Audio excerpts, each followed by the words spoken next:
మీ ఎలాంటి వ్యాపార ప్రకటనలకైనా వెంటనే మా ఛానల్ సంప్రదించండి. అందరికి నమస్కారం, నేను శిరీష. ప్రస్తుతం మనతో పాటు ఉన్నారు ప్రముఖ ఆధ్యాత్మికవేత్త, జ్యోతిష పండితులు, వేదిక ఆస్ట్రాలజర్ అవినాష్ దాస్ గారు. గురుగారితో మాట్లాడదాం. నమస్కారం గురుగారు. నమస్కారం అండి. ఓం నమ శివాయ, ఓం నమో వెంకటేశాయ. గురుగారు, ఇంట్లో తరచుగా గాజు వస్తువులు పలిగిపోతూ ఉంటే దానికి సంకేతం ఏదైనా అనర్థం జరిగే అవకాశాలు ఉన్నాయంటారా? గాజు పగలడం అనేది శుభ సూచికం. ఎస్పెషల్లీ ఫ్రైడే రోజు, శుక్రవారం రోజు గాజుకి సంబంధించిన ఏదైనా వస్తువు పగిలిపోతే అది చాలా మంచిది, దరిద్రం పోయినట్టు లెక్క. సో మీ చేతిలో నుంచి ఏదైనా గాజు వస్తువు జారిపోయింది అంటే నిజంగా మంచి, కానీ కావాలని మీరు విసిరేయకూడదు. చాలా మంది ఏదో మంచి జరుగుతుంది అని చెప్పి విసిరేస్తారు కావాలని, సిరమిక్ కానీ గ్లాసు గాజులు అని. అలా చేయకూడదు.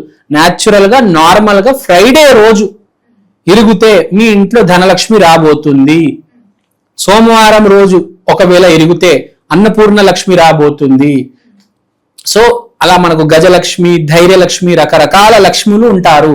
సో ఏ రోజు గాజు పెంకు ఇరిగితే, గాజు కింద పడి పగిలిపోతే ఆ రోజు దానికి సంబంధించిన లక్ష్మి అనేది మీ ఇంట్లోకి రాబోతుంది. అది శుభ సూచికం, చాలా మంచిది. Take anything as positive.